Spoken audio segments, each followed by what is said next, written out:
More now on that snowstorm that's paralysed parts of the eastern United States. Joining us now via webcam is Scott Edelman. He's a resident of Glengarry in West Virginia, the state that's had the most snow, with over a metre. That's 40 inches, or just under 40 inches, falling in the last 24 hours. Thank you very much for talking to us. It looks very picturesque, but my goodness, you've had an awful lot of snow there. I know the sun is coming up now and we can finally see what has happened. In many places it's up above my waist, and I'm 6'4", so that's quite a bit.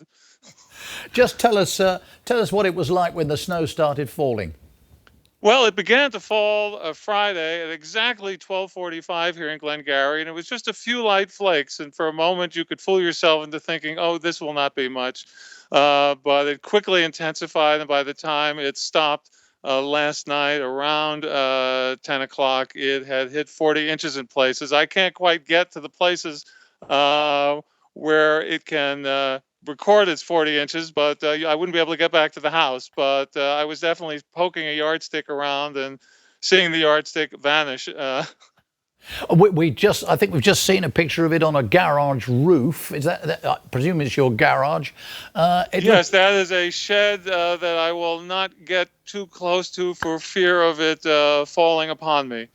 Well, that is very much the point, isn't it? It can be quite dangerous stuff. We've heard, unfortunately, people dying and so on.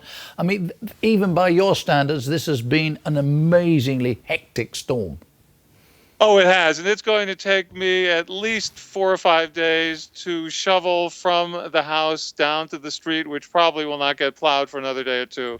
So we are not going anywhere, but luckily in advance we stocked up on plenty of food and plenty of supplies, so we'll be okay here. What about power? Is that still on, or are you having to rely on something else?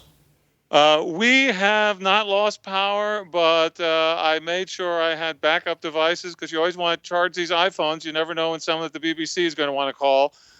So I have a little device that allows you to turn fire into electricity to recharge the phone. So I will not be out of touch. Can't be out of touch these days. And what about the forecast? I gather there might be some more ice, at least sleet on the way, perhaps.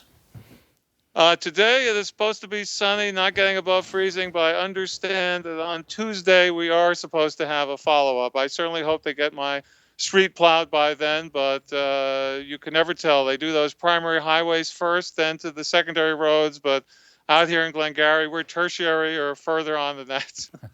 Scott Edelman, we're very grateful to you. I'm glad your mobile phone was charged up so we could talk to you. Best of luck to you. Thank you very much. Thank you. You have a good day there. Thank Cheerio. Bye-bye.